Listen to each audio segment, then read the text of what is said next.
نحمده ونصلي على رسوله الكريم اما بعد فاعوذ بالله من الشيطان الرجيم بسم الله الرحمن الرحيم رب اشرح لي صدري ويسر لي امري واحلل عقدة من لساني يفقهوا قولي سبح اسم ربك الاعلى۔ اپنے رب کے نام کی تسبیح کیجیے جو سب سے بلند ہے۔ الذی خلق فسوی، وہ جس نے پیدا کیا پھر درست بنایا۔ والذی قدر فہدی، اور وہ جس نے اندازہ ٹھہرایا پھر ہدایت بخشی۔ والذی اخرج المرعی، وہ جس نے چارہ اگایا۔ فجعلہ غثاء احوا، پھر اس نے اسے سیاہ کوڑا کرکٹ کر دیا۔ سنقرئک فلا تنسیٰ، ہم ضرور آپ کو پڑھائیں گے پھر آپ نہیں بھولیں گے۔ الا ما شاء اللہ، مگر جو اللہ چاہے۔ انہ یعلم الجہر وما یخفی، یقیناً وہ کھلی بات کو بھی جانتا ہے اور اس بات کو بھی جو چھپی ہوئی ہے۔ فذکر ان نفعت الذکریٰ، تو آپ نصیحت کیجئے اگر نصیحت کرنا فائدہ دے۔ سیذکر من یخشی، ان قریب نصیحت حاصل کر لے گا جو ڈرتا ہے۔ ویتجنبها الاشقی، اور اس سے علیحدہ رہے گا جو سب سے بڑا بد نصیب ہے۔ الذی یصلی النار الکبریٰ، وہ جو بہت بڑی آگ میں داخل ہوگا۔ ثم لا يموت فیہا ولا یحییٰ، پھر وہ نہ اس میں مرے گا نہ زندہ رہے گا۔ قد افلح من تزکا، بے شک وہ کامیاب ہو گیا جو پاک ہوا۔ وذکر اسم ربہ فصلی، پھر اس نے اپنے رب کا نام یاد کیا پھر نماز پڑھی۔ بل تؤثرون الحیات الدنیا، بلکہ تم دنیا کی زندگی کو ترجیح دیتے ہو۔ والآخرۃ خیر وابقی، حالانکہ آخرت کہیں بہتر اور زیادہ باقی رہنے والی ہے۔ ان ھذا لفی الصحف الاولی، بے شک یہ بات یقیناً پہلے صحیفوں میں بھی تھی۔ صحف ابراہیم و موسیٰ، ابراہیم اور موسیٰ کے صحیفوں میں۔ سورۃ الاعلیٰ قرآن مجید کی بہت اہم سورتوں میں سے ایک ہے۔ رسول اللہ صلی اللہ علیہ وسلم اس سورت کو عیدین یعنی دونوں عیدوں اور جمعہ کی نمازوں میں پڑھا کرتے تھے، اور اگر عید اور جمعہ ایک دن میں جمع ہو جاتے، جیسے صبح عید کی نماز ہے دوپہر کو جمعہ کی، تو بھی آپ ان دونوں سورتوں کو ہی نماز میں پڑھتے، یعنی سورۃ الاعلیٰ اور سورۃ الغاشیہ۔ اسی طرح آپ نے یہ سورت ظہر کی نماز میں بھی پڑھی اور فجر کی نماز میں بھی، اور وتر کی پہلی رکعت میں آپ سبح اسم ربک الاعلیٰ پڑھتے، اور اس کے بعد قل یا ایھا الکافرون، اور تیسری رکعت میں قل ھو اللہ احد۔ اس سے اندازہ ہوتا ہے کہ اس سورت کی کتنی زیادہ اہمیت ہے، یا اس میں جو میسج ہے ہم سب کے لیے وہ کتنا امپورٹنٹ ہے کہ آپ صلی اللہ علیہ وسلم اس کو بار بار ذکر کرتے ہیں، اس کو بار بار پڑھتے ہیں، اور خصوصاً بڑے اجتماعات میں، بڑی گیدرنگز میں، جیسے جمعہ کی گیدرنگ بڑی ہوتی ہے، عید کی بڑی ہوتی ہے۔ تو اسی طرح آپ صلی اللہ علیہ وسلم اس کے ساتھ سورۃ الغاشیہ جس میں آخرت کا بہت ذکر ہے اس کا ریمائنڈر دیا کرتے تھے۔ بار بار پڑھنے کا مطلب یہ ہے کہ انسان ان باتوں کو ہمیشہ یاد رکھے کہ انسان کی نیچر میں بھولنا، ایک چیز ایک وقت میں سوچتا ہے، پڑھتا ہے، جانتا ہے، سنتا ہے، اس کے دل پر اس کا اثر ہوتا ہے، پھر آہستہ آہستہ وہ کسی دوسری جگہ پر ہوتا ہے تو وہ پچھلی بات کا اثر ختم ہو جاتا ہے، چاہے وہ بات کتنی زیادہ ہمارے دل کو لگی ہو، چاہے غم ہو، صدمہ ہو، دکھ ہو، کوئی ہرٹ ہو، تکلیف ہو یا خوشی ہو، ہر بات شروع میں بہت زیادہ انسان کو محسوس ہوتی ہے اور پھر آہستہ آہستہ انسان اس کو بھولنے لگتا ہے۔ اور اس میں بھی اللہ کی ایک رحمت ہے کہ اگر انسان ہر بات ہر وقت اس شدت کے ساتھ یاد رکھے تو جینا مشکل ہو جائے۔ تو اس کا پھر فائدہ کیا ہے کہ انسان بار بار ایسی صورتوں کو پڑھتا رہے، یاد کرتا رہے۔ تو آج کی مجلس بھی دراصل ایک یاد دہانی ہے میرے لیے، آپ سب کے لیے۔ اس میں سب سے پہلی بات جو کی گئی ہے وہ ہے سبح اسم ربک الاعلیٰ، اپنے رب کے نام سے تسبیح کیجیے یا اپنے رب کے نام کی تسبیح کیجیے، وہ رب جو اعلیٰ ہے، سب سے بلند ہے، سب سے اونچا ہے۔ اللہ سبحانہ تعالیٰ اپنی ذات کے اعتبار سے بھی بلند ہے، اپنی صفات کے اعتبار سے بھی بلند ہے۔ ذات کے اعتبار سے اللہ سبحانہ تعالیٰ عرش پر ہے، یعنی تمام مخلوقات سے اوپر عرش ہے، اور عرش کے بھی اوپر ہے اللہ رب العزت۔ عام طور پر لوگ کہتے ہیں نا کہ اللہ سبحانہ تعالیٰ ہر چیز کے اندر ہے، وہ یہاں بھی ہے، وہاں درخت میں بھی ہے، اور سمندر میں بھی ہے، اور ادھر نہیں۔ اللہ سبحانہ تعالیٰ کی شان کے خلاف ہے یہ بات، اس کا ایک مقام ہے، ایک مرتبہ ہے، اور یہ ہماری فطرت میں بھی ہے۔ اگر ایک بچے سے بھی آپ پوچھیں کہ اللہ تعالیٰ کہاں ہے تو وہ فوراً اوپر کی بات کرے گا کہ اوپر، کیونکہ اللہ سبحانہ تعالیٰ کی ہماری زندگی میں جو اہمیت ہے یا جو مقام ہے یا جو قدر ہے یا جو محبت ہے، تو ہم سب کیا چاہتے ہیں کہ جب بھی اس کے بارے میں سوچیں تو بلندی کے بارے میں، اونچائی کے بارے میں، اوپر ہونے کے بارے میں۔ سورۃ المؤمنون میں آتا ہے فَتَعَالَى اللَّهُ الْمَلِكُ الْحَقُّ لَا إِلَٰهَ إِلَّا هُوَ رَبُّ الْعَرْشِ الْكَرِيمِ۔ پس بہت بلند ہے اللہ جو سچا بادشاہ ہے، اس کے سوا کوئی معبود نہیں، عزت والے عرش کا رب ہے۔ پھر اسی طرح عرش کی بلندی کو اگر آپ دیکھیں تو یعنی اللہ سبحانہ تعالیٰ کی بلندی اور اس کے مقام کی بلندی کو دیکھنے کے لیے اگر ہم تھوڑا سا اس چیز کو دہرا لیں کہ ہمارے اوپر کی بلندیاں کتنی ہیں، یعنی ہمارے اوپر کیا کچھ ہے۔ سب سے پہلے تو یہ کہ ہمیں آسمان نظر آتا ہے، اور یہ آسمان صرف ایک نہیں بلکہ 7 آسمان ہیں جن کا ذکر سورۃ نوح میں بھی آتا ہے، خاص طور پر کہ یہ طباق ہیں، ایک کے اوپر ایک ہے۔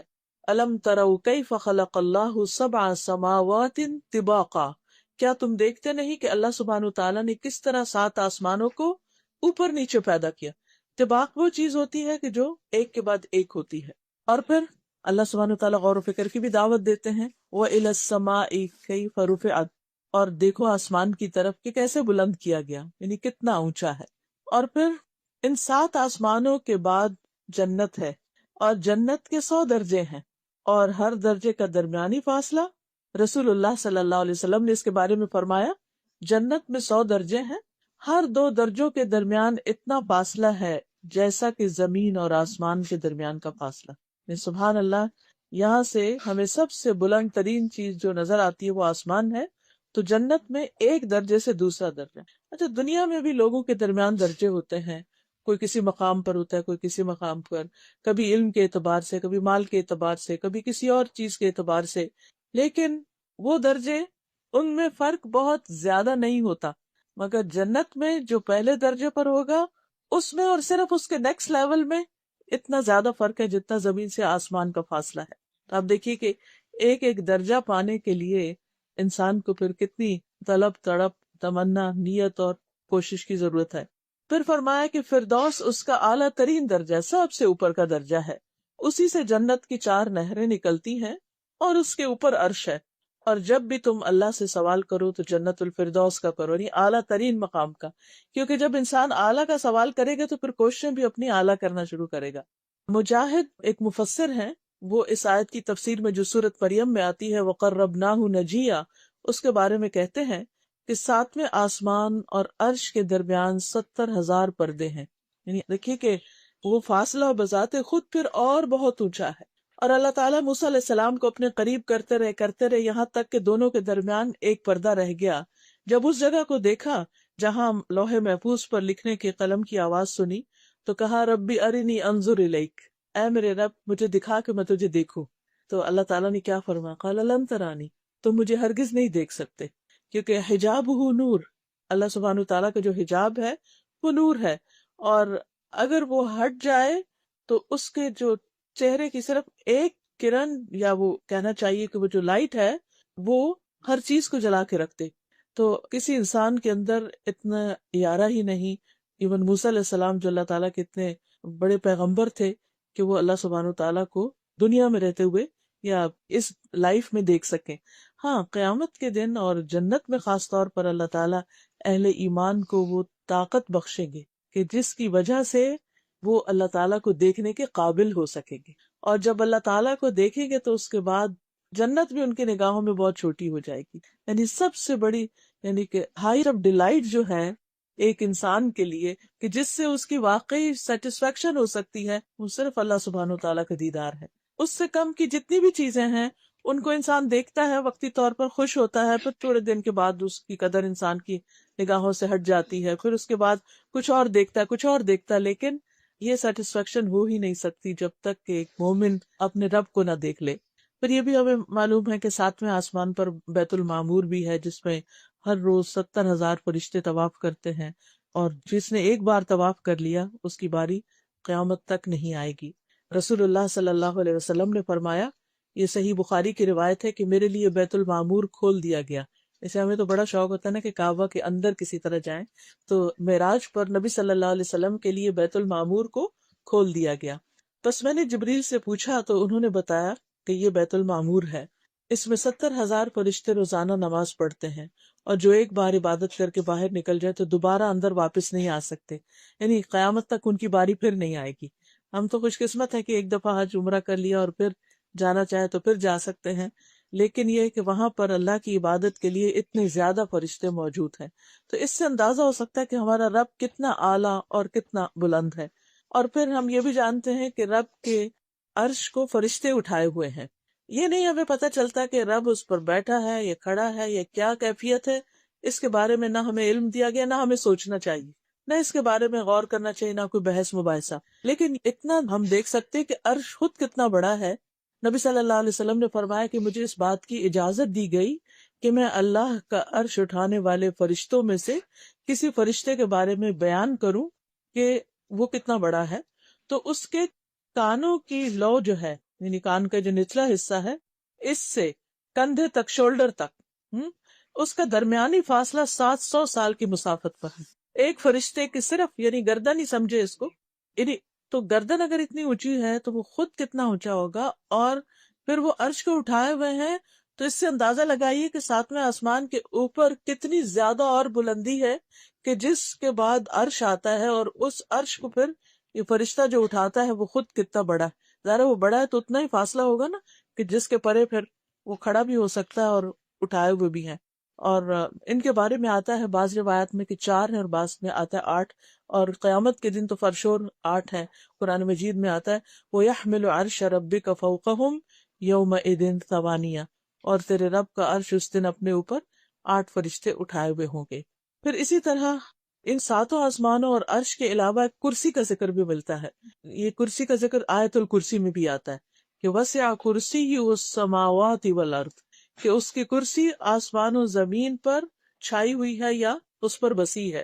ابو ذر کہتے ہیں نبی صلی اللہ علیہ وسلم نے فرمایا، اے ابو ذر، کرسی کے مقابلے میں 7 آسمان اس طرح ہے جیسے بیابان میں کسی جنگل میں کوئی ایک چھوٹا سا رنگ پڑا ہوا ہو، چھلا پڑا ہوا ہو، اور پھر کرسی کے مقابلے میں عرش کا حجم ایسے ہی ہے جیسے چھلے کے مقابلے میں بیابان ہو۔ یعنی پھر وہ کرسی جو یعنی 7 آسمانوں کے سامنے چھوٹی ہے، وہ عرش کے مقابلے میں پھر اتنی چھوٹی، یعنی عرش کی وسعت کو آپ دیکھیے کہ کتنی زیادہ ہے۔ تو اللہ سبحانہ تعالیٰ اپنی ذات کے اعتبار سے انتہائی بلند ہے، تو اس لیے جب ہم اس کی تسبیح کریں، سبح اسم ربک الاعلی، کہ تسبیح کیجئے اپنے رب کے نام کی جو بہت اعلیٰ ہے، تو اس کی بلندی اور اس کی عظمت اور اس کی گریٹنس اور اس کی قدرت وہ ہمارے دل میں آنی چاہیے۔ صرف ہم ایک سبحان اللہ سبحان اللہ سبحان اللہ کر کے تسبیح کر کے ختم نہ کریں، بلکہ اللہ سبحانہ تعالیٰ کو اپنے دل میں، اپنے جذبات میں، اپنے زبان سے ذکر میں اس کو وہ مقام دیں یا اس کی عظمت کو محسوس کیا کریں۔ پھر اللہ سبحانہ تعالیٰ اپنی صفات کے اعتبار سے، اپنے ناموں کے اعتبار سے بھی سب سے بلند ہے۔ قرآن مجید میں اللہ تعالیٰ فرماتے ہیں سبحانہ وتعالی عما یقولون علوا کبیرا، پاک ہے وہ ان باتوں سے اور بہت بلند و برتر جو یہ لوگ بناتے ہیں، یعنی اللہ تعالیٰ کے شان میں جو بات کرتے ہیں جو اس کو زیب نہیں دیتی، اور پھر اسی طرح جو شرک کرتے ہیں، تو اللہ سبحانہ وتعالیٰ ان چیزوں سے بہت اونچا ہے، بہت بلند ہے، ابو ہے۔ جنہوں نے بھی یہ کہا تھا وَأَنَّهُ تَعَالَى جَدُّ رَبِّنَا مَا اتَّخَذَ صَاحِبَةً وَلَا وَلَدًا، بے شک ہمارے رب کی شان بہت بلند ہے، اس نے کسی کو بیوی یا بیٹا نہیں بنایا، اور پھر ہر کمزوری سے پاک ہے۔ آیت الکرسی میں ہم پڑھتے ہیں اللہ لا الہ الا هو الحی القیوم لا تأخذہ سنۃ ولا نوم، کہ اس کو نہ نیند آتی ہے اور نہ اونگ آتی ہے، کیونکہ نیند اور اونگ جو ہے انسان کی ویکنس ہے، کمزوری ہے۔ کوئی کتنا بھی اسٹرانگ ہو، کسی بھی اعتبار سے، فزیکلی ہیلدی ہو انسان، یا پھر دیگر کسی اعتبار سے بہت بڑا انسان ہو دنیا میں، یعنی دنیاوی اعتبار سے، لیکن ہم دیکھا ہوگا کہ کوئی ہمیشہ جاگ نہیں سکتا، بالآخر دن بھر کام کر کے آخر اس کو سونا ہی پڑتا ہے۔ پھر اسی طرح انسان تھک جاتا ہے، لیکن اللہ سبحانہ تعالیٰ تھکتا نہیں۔ اللہ تعالیٰ فرماتے ہیں وَلَقَدْ خَلَقْنَا السَّمَاوَاتِ وَالْأَرْضَ وَمَا بَيْنَهُمَا فِي سِتَّةِ أَيَّامٍ وَمَا مَسَّنَا مِن لُغُوبٍ، اب بلا شبہ ہم نے آسمانوں اور زمین کو اور جو کچھ ان کے درمیان ہے 6 دنوں میں پیدا کیا، اور ہمیں کسی قسم کی کوئی تھکاوٹ لاحق نہیں ہوئی، ہم تھکے نہیں، یعنی اللہ سبحانہ تعالیٰ نے یہ سب کچھ کیا، اور اللہ کو تھکاوٹ لاحق نہیں. اس کے برعکس انسان ایک حد کے بعد تھوڑا سا بھی کام کر کے تھک جاتا ہے. پھر اسی طرح آسمان اور زمین کی کوئی چیز اللہ تعالیٰ کو عاجز نہیں کر سکتی، اللہ تعالیٰ پر غالب نہیں آ سکتی. وہ العزیز الحکیم ہے. پھر اسی طرح اللہ تعالیٰ اپنی مخلوق سے غافل نہیں ہے. وما كنا عن الخلق غافلین، ہر لمحہ ہر ایک کو واچ کر رہا ہے. کوئی پتہ نہیں گرتا مگر یہ کہ اس کے علم میں ہوتا ہے. اور پھر یہ کہ اللہ تعالیٰ ہر طرح کے ظلم سے بھی برتر و بالا ہے. وما یظلم ربک احدا. تو حقیقت یہ کہ جتنے بھی اس کے نام ہیں، جتنی بھی صفات، یہ تو بذات خود ایک الگ باب ہے. ایک ایک نام پر انسان گھنٹوں لگا سکتا ہے. اس کی جو صفات ہیں، اور جتنا انسان ان کو جانتا ہے اتنی ہی اللہ تعالیٰ سے محبت بڑھتی چلی جاتی ہے. تو بہرحال خطاب تو نبی صلی اللہ علیہ وسلم سے ہے، لیکن ان کے ساتھ ساتھ ہمیں بھی اس چیز کا حکم دیا گیا، کیونکہ آپ نے پھر تسبیح کرنے کا اپنی امت کو بھی حکم دیا تھا. تو آیت کہہ رہی ہے کہ سبح اسم ربک الاعلی، اپنے اعلی رب کی تسبیح بیان کیجئے. تسبیح کیا چیز ہے؟ تسبیح کا مطلب ہے پاکی بیان کرنا، اس بات کا اظہار کرنا کہ اللہ سبحانہ وتعالی ہر عیب ہر نقص سے پاک ہے. دوسرے لفظوں میں یہ اس کی تعریف ہے، یعنی اللہ تعالیٰ کی تعریف بیان کی جائے. اور پھر یہ بھی یاد رکھیے کہ یہ تسبیح جو ہے یہ صرف دل میں نہ ہو بلکہ زبان کے ساتھ بھی ہو. اور صرف اتنا ہی نہ ہو کہ انسان کہ ہاں میرے دل میں تو اللہ سبحانہ تعالیٰ کی پاکی کا خیال آتا ہے اور اللہ پاک ہے، نہیں، بلکہ اس کے ساتھ ساتھ انسان رب کا نام لے کر اس کی تسبیح کرے، سبحان اللہ کہے. اللہ تعالیٰ کا جو ذاتی نام ہے وہ کیا ہے؟ اللہ، اللہ سبحانہ تعالیٰ. اسی لیے سورۃ الواقعہ میں آتا ہے فسبح بسم ربک العظیم، آپ تسبیح بیان کیجیے اپنے رب عظیم کے نام کے ساتھ، یعنی سبحان اللہ کہیے یا سبحان الملک القدوس، یعنی اللہ تعالیٰ کا کوئی اور نام بھی لے کر اس کے ساتھ سبحانہ کا لفظ کیا جا سکتا ہے. کیونکہ انسان جب اپنی زبان سے اللہ سبحانہ تعالیٰ کا نام لیتا ہے تو پھر اس وقت جو اس کی کیفیت ہوتی ہے وہ کچھ اور ہی ہوتی ہے. یعنی زبان کا بھی ایک رزق ہے اور زبان کی بھی ایک خوشی ہے، اور وہ ہے اللہ کے ذکر میں. ویسے تو زمین و آسمان کی ہر چیز اللہ تعالیٰ کا ذکر کر رہی ہے. قرآن مجید میں سورۃ الاسراء میں آتا ہے تسبح لہ السماوات السبع والارض ومن فیہن، ساتوں آسمان اور زمین اللہ کی تسبیح کرتے ہیں. یعنی آپ جب دیکھیں آسمان کو تو سوچیں یہ اللہ کی تسبیح کرتا ہے. درختوں کو دیکھیں، پہاڑوں کو دیکھیں، نیچر کو دیکھیں، پھولوں کو دیکھیں، پتوں کو دیکھیں، کسی بھی چیز کو تو سوچا کریں یہ میرے رب کی تسبیح کر رہے ہیں. ستاروں کو دیکھیں، سیاروں کو دیکھیں. اور پھر فرمایا وَإِن مِّن شَيْءٍ إِلَّا يُسَبِّحُ بِحَمْدِهِ، کوئی چیز ایسی نہیں جو اس کی تسبیح نہ کر رہی ہو، اس کی حمد کے ساتھ تعریف بھی کرتی ہے ذات. وَلَٰكِن لَّا تَفْقَهُونَ تَسْبِيحَهُمْ، لیکن تم ان کی تسبیح کو سمجھتے نہیں، تم نہیں جانتے کہ یہ کس زبان میں کر رہے ہیں یا ان کی تسبیح کرنے کا انداز کیا ہے. إِنَّهُ كَانَ حَلِيمًا غَفُورًا. پھر اسی طرح آپ دیکھیے کہ اللہ سبحانہ وتعالیٰ کی تسبیح جو ہے وہ تمام مخلوق کے رزق کی کنجی بھی ہے. حدیث میں آتا ہے اللہ کے نبی نوح علیہ السلام کی وفات کا وقت جب آیا تو انہوں نے اپنے بیٹے سے کہا کہ بیٹا میں تمہیں ایک وصیت کر رہا ہوں. اور وہ وصیت کیا تھی کہ سبحان اللہ و بحمدہ کا ورد کرتے رہنا. یہ ہر چیز کی نماز ہے اور اس کے ذریعے مخلوق کو رزق ملتا ہے، یعنی یہ رزق کی کنجی بھی ہے ساری مخلوق کی. تو جب ساری مخلوق کے رزق کی کنجی ہے تو ظاہر انسان بھی اس میں شامل ہو جاتے. اب یہ جو سبحان اللہ و بحمدہ ہی ہے، یعنی مختصر سا ذکر ہے، اس کو خاص طور پر صبح اور شام پڑھنا جو ہے 100 بار تمام گناہوں کی معافی کا ذریعہ بنتا ہے. اور سورۃ النور میں آتا ہے کہ کل قد علم صلاتہ و تسبیحہ، ہر مخلوق جو ہے اس کو اپنی نماز اور تسبیح کا علم ہے کہ اسے نماز کیسے ادا کرنی ہے اور تسبیح کیسے کرنی ہے. تو یہ ان کی تسبیح ہے سبحان اللہ و بحمدہ. پھر ہم دیکھتے ہیں کہ فرشتے بھی تسبیح کرتے ہیں. جب آدم علیہ السلام کے پیدا ہونے کا ذکر ہوا تو انہوں نے کیا کہا وَنَحْنُ نُسَبِّحُ بِحَمْدِكَ وَنُقَدِّسُ لَكَ. تو جب رسول اللہ صلی اللہ علیہ وسلم سے سوال کیا گیا کہ کون سا کلام افضل ہے تو آپ نے فرمایا جو اللہ تعالیٰ نے اپنے فرشتوں اور اپنے بندوں کے لیے چنا، اور وہ ہے سبحان اللہ و بحمدہ. اسی طرح وہ فرشتے جو عرش اٹھائے ہوئے ہیں وہ بھی اللہ کی تسبیح کرتے ہیں. الذین یحملون العرش ومن حولہ، یعنی کچھ فرشتے تو عرش اٹھائے ہوئے اور کچھ فرشتے عرش کے ارد گرد طواف کرتے ہیں. تو وہ بھی کیا کرتے ہیں؟ یسبحون بحمد ربہم، اپنے رب کی حمد کے ساتھ اس کی تسبیح کرتے ہیں۔ قیامت کے دن بھی ایسا ہی ہوگا۔ وَتَرَى الْمَلَائِكَةَ حَافِّينَ مِنْ حَوْلِ الْعَرْشِ يُسَبِّحُونَ بِحَمْدِ رَبِّهِمْ، آپ دیکھیں گے کہ فرشتے عرش کے گرد حلقہ باندھے ہوئے، یعنی پورا سرکل کیے ہوئے ہوں گے اور اس کے ساتھ ساتھ تسبیح پڑھ رہے ہوں گے۔ سوچیے کیا منظر ہوگا اور کیا جلال ہوگا اور کیا رب کی عظمت کا احساس ہوگا اس وقت انسان کو، کہ جب اتنی بڑی بڑی مخلوق جو ہے وہ اللہ کی تسبیح کر رہی ہوگی۔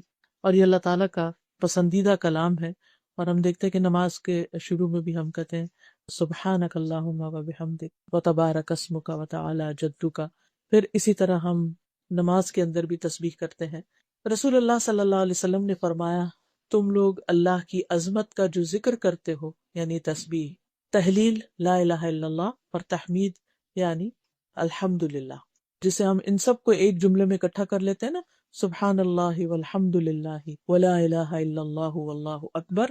فرمائے کہ تمہارے یہ کلمات عرش کے گرد چکر لگاتے ہیں، یعنی جب بندہ ان کلمات سے ذکر کرتا ہے تو یہ کلمات اوپر اٹھتے ہیں۔ قرآن مجید میں اس کا ذکر آتا ہے کہ والکلم الطیب یرفعہ، پاکیزہ کلمات جو ہیں انسان کے اعمال کو بھی اوپر لے جاتے ہیں، اور انسان جو ہے وہ اللہ کا ذکر بھی کرتا ہے اور وہ بھی اوپر جاتے ہیں۔ فرمایا ان کلمات کی ایسی بنبناہٹ ہوتی ہے جیسے شہد کی مکھیوں کی بنبناہٹ۔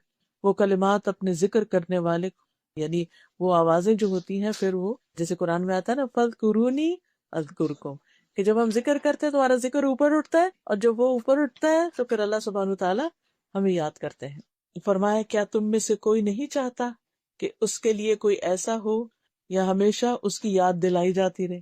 یعنی تم یہ نہیں چاہتے کہ تمہاری یاد ہر وقت دلائی جاتی رہے، اللہ کے ہاں تمہارا ذکر ہوتا رہے؟ تو وہ اسی صورت میں ہو سکتا ہے جب انسان ہر وقت تسبیح پڑھتا رہے، یعنی کام کاج کے دوران اٹھتے بیٹھتے چلتے پھرتے کچھ مشکل نہیں، جیسے حدیث میں آتا ہے کلمتان حبیبتان الی الرحمن خفیفتان علی اللسان ثقیلتان فی المیزان سبحان اللہ و بحمدہ سبحان اللہ العظیم۔ یہ پورا بھی پڑھ سکتے ہیں، اس کو آدھا بھی پڑھ سکتے ہیں کہ دو کلمے جو اللہ کے یہاں بڑے ہی محبوب ہیں، میزان میں بہت بھاری ہیں، زبان پہ بہت ہلکے ہیں، اور وہ سبحان اللہ و بحمدہ سبحان اللہ العظیم۔ پھر اسی طرح یہ کلمات جو ہے، یہ تسبیح، یہ پریشانی اور خوف کو بھی دور کرنے والی۔ نبی صلی اللہ علیہ وسلم نے فرمایا جو شخص رات سے خوف کھائے، یعنی رات کا اندھیرا اس کو ڈرائے۔ بعض لوگ اکیلے رہتے ہیں، جو رات ہوتی ہے، جیسے موسم آتا ہے، سن لائٹ کم ہو جاتی، دن بہت چھوٹے ہوتے ہیں، تو عجیب طرح کا ڈپریشن بعض لوگوں کو ہونے لگتا ہے، یہ گھبراہٹ ہونے لگتی۔ فرمایا کہ جو رات سے خوف کھائے کہ وہ اسے پریشان کرے گی، یا مال خرچ کرنے سے بخل کرے، یا دشمن سے مقابلہ کرنے سے ڈرے، تو وہ اس قول کی کثرت کر دے، سبحان اللہ و بحمدہ سبحان اللہ و بحمدہ، یعنی پڑھتا رہے، کیونکہ یہ اللہ کے نزدیک سونے کا پہاڑ اللہ کے راستے میں خرچ کرنے سے زیادہ محبوب ہے۔ اتنی ہم میں سے کس کے پاس سکت کہ وہ ایک پہاڑ اللہ کے راستے میں سونے کا صدقہ کرے؟ تو جب انسان اتنا نہیں کر سکتا تو پھر یہ تسبیح کرتا رہے تو یہ اس کے برابر ہوگی۔ پھر ہر روز انسان کے جسم پر صدقہ واجب ہوتا ہے۔ حدیث میں آتا ہے کہ ہر روز انسان جب صبح کرتا ہے تو اس کے 360 جوڑوں پر صدقہ واجب ہوتا ہے، اور ہر روز جان کا یہ صدقہ دینا ہوتا ہے انسان کو۔ تو لوگوں نے کہا کہ ہمارے پاس تو اتنا مال نہیں کہ ہم اتنا صدقہ کر سکیں، تو اس پر آپ نے فرمایا کہ سبحان اللہ کہنا جو ہے یہ بھی صدقہ ہے، الحمدللہ کہنا بھی صدقہ ہے، لا الہ الا اللہ کہنا بھی صدقہ ہے، اللہ اکبر کہنا بھی صدقہ ہے، نیکی کا حکم دینا بھی صدقہ ہے، برائی سے روکنا بھی صدقہ ہے۔ تو یہ ساری چیزیں کیا ہیں؟ صدقہ بھی شمار ہوتی ہیں۔ پھر اسی طرح یہ کہ انسان کو نیکیاں ملتی ہیں، گناہ مٹتے ہیں، اور خاص طور پر یہ سبحان اللہ و بحمدی دن میں اگر 100 بار انسان پڑھتا ہے تو اس کے گناہ معاف کر دیے جاتے ہیں، خواہ وہ سمندر کی جھاگ برابری کیوں نہ ہو۔ پھر اسی طرح الحمدللہ کہنا میزان کو بھر دیتا ہے، اور سبحان اللہ الحمدللہ ملا کر کہا جائے زمین آسمان کے درمیان کی فضا بھر جاتی ہے۔ پھر اسی طرح صبح کے وقت خاص طور پر سبحان اللہ و بحمدہ عدد خلقہ ورضا نفسہ وزنۃ عرشہ ومداد کلماتہ، یہ اگر انسان 3 دفعہ پڑھتا ہے تو یہ بہت سے کلمات پر اور بہت سارے ذکر کے اوپر بھاری ہے۔ پھر اسی طرح تسبیحات جو ہیں یہ آگ سے بچاؤ کا ذریعہ بھی ہیں، یعنی آخرت میں، اور یہ جنت میں درخت لگانے کا ذریعہ بھی ہے تسبیحات۔ جو انسان تسبیح کرتا ہے اس کے لیے جنت میں کھجور کا درخت لگا دیا جاتا ہے۔ یاد رکھیے کہ جنت وہ گھر ہے کہ جس کی زمین اللہ نے سب کے حصے میں رکھی، سب بنو آدم کی، اور جہنم کی زمین سب کے لیے رکھی، تو کچھ لوگوں نے اپنی جنت کی زمین آباد کر لی اور کچھ نے اپنی جہنم کی کر لی. تو جیسے میں نے عرض کیا کہ جنت کے 100 درجے ہیں، اور پھر وہاں بھی انسان کے اعمال کے مطابق ہی ڈیکوریشن اور اس کی خوبصورتی اور اس کا حسن اور اس کے درجوں کی بلندی ہوگی. تو اس لیے انسان کو حریص ہونا چاہیے کہ اپنی زبان کو اللہ کے ذکر سے تر رکھے. اور پھر خاص طور پر اللہ تعالیٰ نے حکم بھی دیا ہے، اور خصوصاً صبح و شام کے اوقات میں، دن میں اگر بہت کام کاج ہو یا ایسی آپ کی مصروفیت ہو کہ جس میں آپ ٹریک نہیں رکھ سکتے، لیکن صبح اور شام میں ضرور انسان وقت نکالے، تھوڑی دیر بیٹھ کر اللہ کا ذکر کرے. اگر بیٹھا نہ جائے تو کام کاج کرتے ہوئے بھی کیا جا سکتا ہے، خاص طور پر جب سورج طلوع ہو رہا ہو. پھر اسی طرح نماز کے آغاز میں، رکوع اور سجدے میں آپ صلی اللہ علیہ وسلم نے سبحان ربی الاعلیٰ اسی آیت کے بعد بتایا تھا کہ سجدے میں یہ شامل کر لیا جائے. اور آپ دیکھیے کہ جب ہم سجدہ کرتے ہیں نا تو بالکل عاجزی کی ہماری کیفیت ہوتی ہے نا، کہ بالکل اللہ کے حضور جھکے ہوئے ہوتے ہیں. اور اس وقت ہم زبان سے کیا نکال رہے ہوتے ہیں؟ پاک ہے میرا رب جو بڑا ہی اعلیٰ ہے، میں تو بہت چھوٹی چیز ہوں، میں تو حقیر بندہ ہوں، اور اعلیٰ اور بلند اور بزرگ تو میرا رب ہی ہے. پھر نماز کے بعد ہم تسبیح کرتے ہیں، 33 بار سبحان اللہ، پھر 33 بار الحمدللہ. اگر 33 بار ناممکن ہو تو پھر کم از کم 10 بار انسان کر لے. پھر اسی طرح سوتے ہوئے کرنا پسندیدہ ہے. حضرت فاطمہ رضی اللہ تعالیٰ عنہ کو آپ نے یہ سکھائی تھی، کیونکہ وہ کام کاج کر کے تھک جاتی تھی، تو آپ نے ان کو بتایا کہ جب تم تھک جاؤ تو یہ تسبیحات پڑھ لو تو تمہاری تھکاوٹ دور ہو جائے گی. تو انسان واقعی جب رات کو لیٹتا ہے اور بعض اوقات نیند نہیں آتی یا کچھ، آپ تسبیح پڑھنا شروع کر دیں تو آپ کے اوپر ایسی سکینت طاری ہوگی کہ آپ کو پتہ بھی نہیں چلے گا اور سو چکے ہوں گے. نبی صلی اللہ علیہ وسلم کے جو آخری الفاظ ہوتے تھے رات کو سوتے وقت تسبیح ہی کے ہوتے تھے. ربیہ کہتے ہیں کہ میں دن پر رسول اللہ صلی اللہ علیہ وسلم کی خدمت کیا کرتا تھا، جب رات آتی تو آپ کے دروازے کے پاس سو جاتا. میں ہمیشہ سنتا کہ آپ یہ پڑھ رہے ہیں سبحان اللہ سبحان اللہ سبحان ربی. میں تھک جاتا، میری آنکھوں پہ نیند غالب آتی، لیکن آپ یہ تسبیح پڑھ رہے ہوتے تھے. تو اس سے یہ پتہ چلتا ہے کہ جب باقی اذکار وغیرہ اور قرآن کی کچھ صورتیں، سورت ملک وغیرہ یہ انسان پڑھ لیتا ہے تو پھر سوتے ہوئے آخری جو کلمات اس کے منہ سے نکلنے چاہیے، سبحان اللہ سبحان اللہ سبحان اللہ، یہ سبحان اللہ و بحمدہ، یہ سبحان ربی جیسے بھی ہو. اسی طرح رسول اللہ صلی اللہ علیہ وسلم جب قرآن پڑھتے تھے تو جب کوئی خوف والی، جہنم والی آیت آتی تو اللہ کی پناہ مانگتے، رحمت والی آیت آتی تو اللہ کی رحمت مانگتے، اور جب ایسی آیت سے گزرتے جس میں اللہ کی تسبیح بیان کی گئی تو آپ بھی سبحان اللہ کہتے. خاص طور پر آپ دیکھیں مسبحات جو ہیں آخری پاروں میں جو صورتیں ہیں جس میں سبح للہ ما فی السماوات و ما فی الارض ریپیٹڈلی آتا ہے، تو جب آپ پڑھیں تو رک کے آپ بھی اس وقت تسبیح کریں سبحان ربی الاعلیٰ یا سبحان اللہ. اسی طرح بجلی کی کڑک سن کر، اور ویسے بغیر موقع کے بھی انسان اس کو پڑھ سکتا ہے، کیونکہ انسان کے رنج، غم، دکھ، پریشانیاں، رزق کی تنگی، ان سب چیزوں کا ایک طرح سے علاج ہے. تو فرمایا سبح اسم ربک الاعلی، کون ہے تمہارا رب؟ الذی خلق فسوا، جس نے پیدا کیا اور پھر درست بنایا. یعنی انسان کو اس طرح اس کو ہموار بنایا کہ اگر یہ اوپر کی سکن نہ ہوتی اور یہ پیڈنگ نہ ہوتی ہماری تو پھر ہر انسان کے لیے دوسرے کو چپتی ہی رہتی ہے، اور انسان کے لیے دیکھنے میں بھی تکلیف دہ ہوتا اور ساتھ رہنے کے اعتبار سے. یعنی ہم جو لائف کو اتنا انجوائے کر رہے ہیں یہ اس وجہ سے کہ اللہ سبحانہ وتعالیٰ نے بالکل پرفیکٹ درست بنایا اور بہت سموتھ بنایا. والذی قدر فہدا، وہ جس نے اندازہ ٹھہرایا، تقدیر مقرر کی، پھر ہدایت بخشی. والذی اخرج المرعى، جس نے چارہ اگایا، یعنی صرف انسان کے لیے نہیں بلکہ ساری مخلوقات کے لیے رزق پیدا کیا. تو نبی صلی اللہ علیہ وسلم کو خطاب ہے سنقرئک فلا تنسى. ہوتا یہ تھا کہ آپ صلی اللہ علیہ وسلم پر جب وحی نازل ہوتی تو آپ کو یاد رکھنی ہوتی تھی، تو آپ کو فکر ہو جاتی تھی کہ پتہ نہیں مجھے یاد رہے گی یا نہیں، تو وہ سننے کے ساتھ ساتھ پڑھنے لگتے. تو اللہ تعالیٰ نے فرمایا کہ نہیں، جب ہم پڑھ رہے ہوں یعنی فرشتہ آپ کو سنا رہا ہو تو اس وقت آپ خاموشی اختیار کر کے صرف سننے پر فوکس کریں. اسی لیے جب کبھی آپ کو امام کے ساتھ نماز پڑھنے کی کسی مسجد وغیرہ میں کبھی تراویح یا کہیں موقع ملے تو خاموشی سے پیچھے سے قرات سننی چاہیے، کیونکہ ہوتا یہ جیسے بہت سے لوگوں کو سورت یاسین یاد ہوتی ہے یا سورت الملک، تو جو ہی امام تراویح پڑھتے پڑھتے اس سورت پہ آتا ہے سارے لوگ پیچھے پڑھنا شروع کر دیتے، تو اس سے امام کی نماز میں خلل ہو سکتا ہے. تو چاہے ہمیں آتا ہو یا نہ آتا ہو، جب امام قرات کر رہا ہو تو ہمارا فرض ہے کہ ہم اس قرات کو سنیں. الا ما شاء اللہ انہ یعلم الجہر وما یخفی، مگر جو اللہ چاہے ہم ضرور آپ کو پڑھائیں گے، پھر آپ نہیں بھولیں گے، یعنی آپ بے فکر ہو جائیں. اللہ سبحانہ وتعالیٰ نے جو ذمہ داری آپ پر ڈالی ہے لوگوں تک یہ کلام پہنچانے کی، تو پھر وہی آپ کی حفاظت کرے گا اور آپ کو یہ سکھا دے گا۔ پھر ہے وَنُيَسِّرُكَ لِلْيُسْرَىٰ، ہم آپ کے لیے آسانی پیدا کریں گے، یعنی ہم آپ کی آسانی کی طرف رہنمائی کریں گے۔ اب زندگی میں انسان پر مشکلات بھی آتی لیکن اس کے ساتھ ساتھ آسانی بھی ہوتی ہے۔ قرآن مجید میں آتا ہے اِنَّ مَعَ الْعُسْرِ یسرا، تنگی کے ساتھ آسانی بھی ہے۔ لیکن یہ آسانی کب ہوتی ہے؟ مشکلات میں آسانیاں کب ہوتی؟ غم جھیلنا آسان کب ہوتے ہیں؟ تکلیفیں برداشت کرنا آسان کب ہوتا ہے؟ وہ اس وقت ہوتا ہے جب انسان کے اندر کچھ کوالٹیز ہوتی ہیں، کچھ چیزیں اختیار کرتا ہے۔ Number 1، number 1